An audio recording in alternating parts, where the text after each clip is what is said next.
And I think after that Italy Airbnb experience, that's one of the questions that we always ask our host when we stay, like, what's the Wi-Fi speed? Can you send us a screenshot of the speeds, or at least tell us what it is?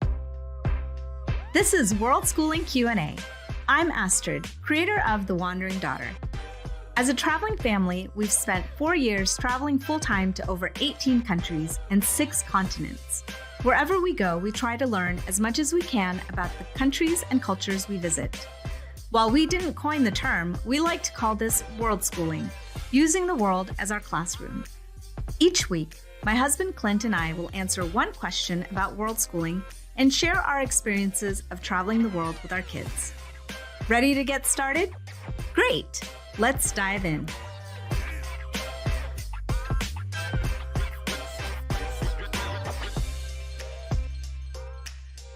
So for today's episode, we're going to answer the question, what are the best Wi-Fi options for digital nomads? I think this is a topic that Clint will be excited to talk about. He's a resident techie of the family.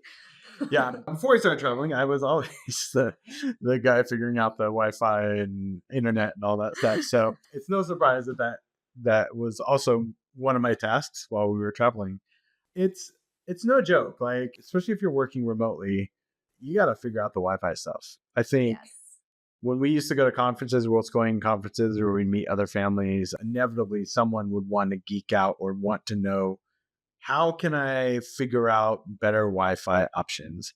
And, truth be told, we're pretty spoiled. I mean, being here in the US or Canada, or there's really good Wi-Fi options, really good internet options. And we say Wi-Fi, and it's not always Wi-Fi, it's just any internet options in general. But so we'll just kind of go through some of these that we used.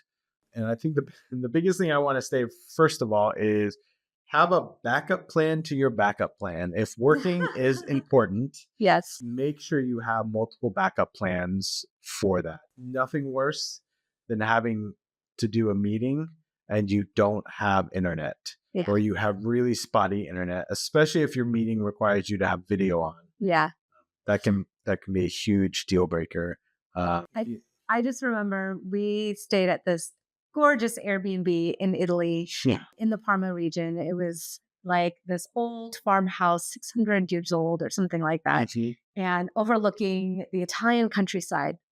Super picturesque. The Wi-Fi there was awful. I mean, and also not accessible. Like, it was locked up in an attic. And so we weren't able to go and restart it or anything. So we were kind of just held to the whims of the Wi-Fi gods or whatever. And there were times where the other thing was we had our cell phones and we could connect to hotspot if we could, but only because it was a stone house, only if we were standing in a window and facing outside. So it definitely was there were times where Clint had to do a meeting and you see him, he's just on the window ledge with his computer facing the outside and the phone right there, because we just couldn't do it. There was no other option to do it. So so backups to the backups. We understand the Wi-Fi woes. I think the first thing to do is to make sure you have a solid home cell service plan. So whatever phone plan you have right now, wherever you live, check to see if there's international options for that. Here in the US, we use Google Fi. That's a great option for us. It allows us to use it internationally. T-Mobile is another great option for traveling internationally.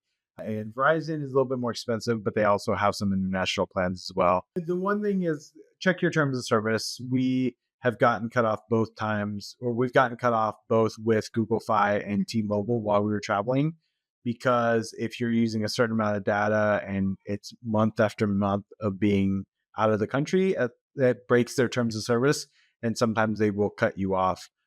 We've had better luck with Google Fi on that. Also, Google Fi doesn't cut you completely off. T-Mobile forces you to reset once you come back in the States. Google Fi allows you to kind of reset once the month starts over. So there's some flexibility there. But make sure you have a good plan to come up with. But I guess the next thing then would be look at your lodging Wi-Fi options. So we like to stay in Airbnbs. And I think after that Italy Airbnb experience, that's one of the questions that we always ask our hosts when we stay, like, what's the Wi-Fi speed? Can you send us a screenshot of the speeds, or at least tell us what it is? And we're upfront, like, hey, we need to be able to take meetings, or we're planning on working being on the computer a lot, and having access to internet is important to us. So what is the speed like?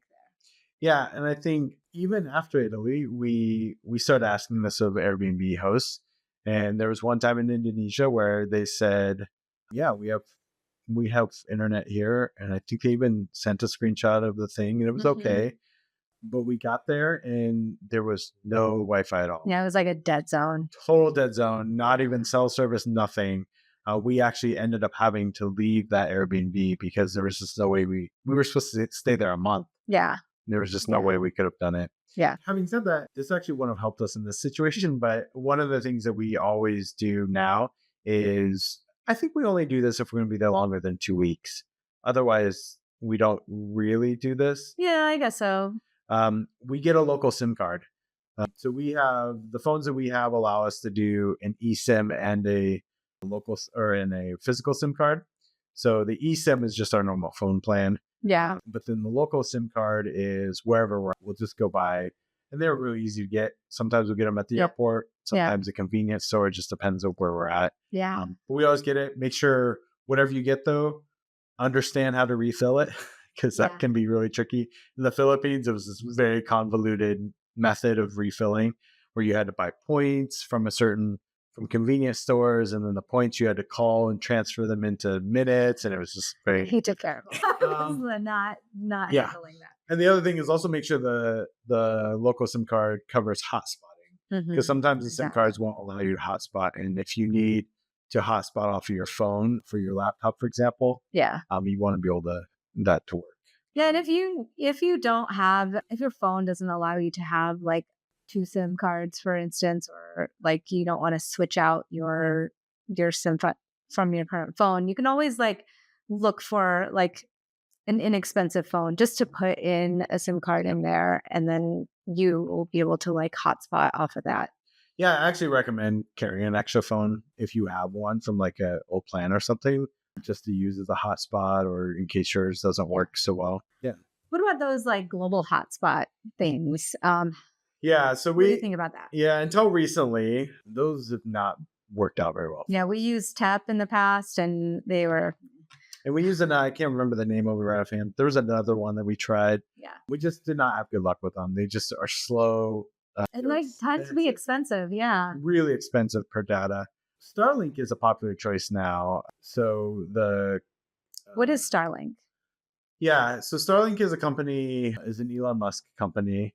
They basically created this low orbit satellite internet. And when it first came out, it was like these really big kind of module things, not really big, but fairly big module things you would carry around. They had to be a little bit stationary. But now they have these more travel units that are used in RVs and stuff. Yeah. It just connects to low orbit satellite, but they actually work really well as long as you have clear access to the sky. It's a great option for internet, and they tend to be a little expensive. There's like an initial fee and then a subscription fee, but they're actually considerably less than say those global hotspots. They work a lot better. And so if you're using that exclusively, then we know some people that do that, especially in the RV world, and then it's worked out well. What else, other than just like something you have on you, like are there ways to get Wi-Fi other than that? I mean, you can always go for like, public Wi-Fi. Co-working spaces will have that. There's security considerations to think about. We would recommend getting like a VPN you can talk a little bit more about that, because again, I think you're more familiar with it than I am. Yeah, co-working spaces and public Wi-Fi options can be great in a pinch. Yeah, for sure. We just highly recommend using a VPN. So you can have a VPN app on your phone. We pay for a VPN service. We pay for our ExpressVPN. Has been great for us. It also allows you to stream like your US-based streaming services too if you're traveling. Now, having said that, though, a lot of times you'll have to have like a travel router to be able to connect just VPN for like streaming services like through your computer or something like that. So that's something to keep in mind. I do recommend doing a little travel router if possible. And that's largely just because sometimes the router in the Airbnb or the hotel especially is notorious for this. Their routers are horrible. So if you can get access to the modem, for example, and just plug into that and have your own little travel router, or to just extend a Wi-Fi signal, those travel routers can be a huge, and you can get them as small as a deck of playing cards. So they're actually can be really small to travel with. There's something that I've heard of recently, and they're eSIMs, like international eSIMs or that type of thing, kind of like those global hotspots, but I haven't heard much about, or I haven't dug into that much. So, but just to like throw it out there that's an option. Yeah, and it's a field it's constantly changing. I think the more there is international travel and business travel, these things are only going to get better. So Clint actually wrote a great article on my site covering like international Wi-Fi options. So if you're curious about like getting into more detailing about that topic, you can check out the article on the website. Cool. Anything else? No, but I think that's it for today. Well, that's all for today. Thank you for joining us on this episode of Worldschooling Q&A with Astrid and Clint. Be sure to check out the show notes for any links we mentioned in the episode, and visit my website, thewanderingdaughter.com, to dive deeper into worldschooling and family travel. If you like what you hear, please consider supporting The Wandering Daughter on Patreon. It really helps us out and keeps the show going. You'll also get exclusive perks like episode transcripts, additional resources, access to office hours with us, and more. You can find us on Spotify or the podcast app of your choice. If you're listening to this on Spotify, you can tap the bell icon to get notified when new episodes come out. And if you like this episode, please give us a 5-star review. It really helps new people find our show. If you're watching this on YouTube, don't forget to like and subscribe and tap the bell icon to get notified of new episodes. You can follow me on Instagram @WanderDaughter or follow The Wandering Daughter on Facebook. Links to these are also in the show notes. If you have any worldschooling questions you'd like us to answer for future episodes, feel free to throw them in the comments or send us a message at thewanderingdaughter.com/podcast. Until next time, happy travels! Bye!